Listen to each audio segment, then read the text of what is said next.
Hi friends, good morning అందరికీ. నేను ఈరోజు ఒక మోటివేషన్ కోట్ చెప్తాను. అది నాకు చాలా నచ్చింది.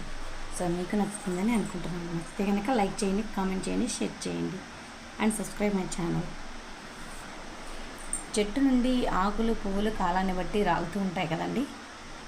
అలాగే మనం ఎంత నిజాయితీగా ఉన్నా సరే కష్టాలు, పరిస్థితులను బట్టి కష్టాలు, కన్నీళ్ళు ఇవన్నీ వస్తూ ఉంటాయి. వాటిని తట్టుకొని మనం నిలబడాలి. తడబడి బాధపడి సూసైడ్ చేసుకోవడం, లేకపోతే ఎక్కడికైనా పారిపోవడం ఇలాంటివి చేయకూడదు కదా. అఫ్కోర్స్ నా లైఫ్లో కూడా కష్టాల కన్నీళ్ళు ఉన్నాయి. ప్రతి ఒక్కరి లైఫ్లో ఉంటాయండి. ఎందుకంటే మన మనుషులం, జంతువులం అయితే కాదు. ఊరికి తిని పడుకోవడం కదా.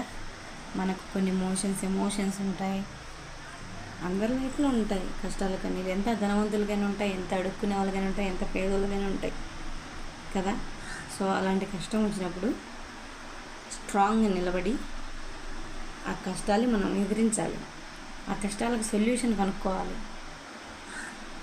వాటి దారిలో మనం నిలబడాలి, గెలవాలి. అంతేగాని పిచ్చిగా సూసైడ్ చేసుకోవడం, కన్న వాళ్ళని బాధ పెట్టడం ఇలాంటివి ఎవరు చేయొద్దండి ప్లీజ్.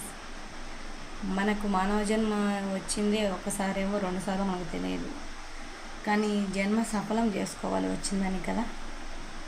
సో నా మోటివేషన్ కోట్ ఇది నాకు చాలా అంటే చాలా నచ్చింది.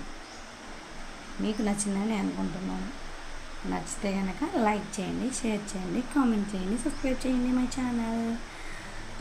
అంతేగాక ఒకటి మాత్రం దేవుడు తన గ్రిప్లో పెట్టుకున్నాడండి. మనం ఎంత విరవీగినా సరే కదా, మనం ఎంత గర్వంగా డబ్బు ఉంది, మాకు ఇది ఉంది, మాకు అంత ఉంది అని చాలామంది విర్రవీగుతుంటారు. కానీ మన కళ్ళ ముందు ఉండే నిజాన్ని మటుకు యాక్సెప్ట్ చేయరు. ఏంటనుకుంటున్నారు? మన మరణాన్ని ఏ డబ్బు ఆపలేదు, ఎంత గొప్పవాడైనా ఆపలేడు, ఎవ్వరికీ సాధ్యం కాదు. దీన్ని బట్టే తెలుస్తుంది భగవంతుడికి అందరూ సమానమే. అలాంటప్పుడు భగవంతుడి కష్టాలు కన్నీళ్ళు మన కర్మఫలాన్ని బట్టి ఇస్తూ ఉంటాడు. అలాగే కర్మఫలం తీరిపినప్పుడు మన సుఖాలు కూడా ఇస్తాడు, సంతోషాలు కూడా ఇస్తాడు కదా. కొంచెం టైం పడుతుంది అంతే కదా. టైం పడుతుంది. కొంచెం సహనంతో, ఓపికతో ఉండాలి. నచ్చితే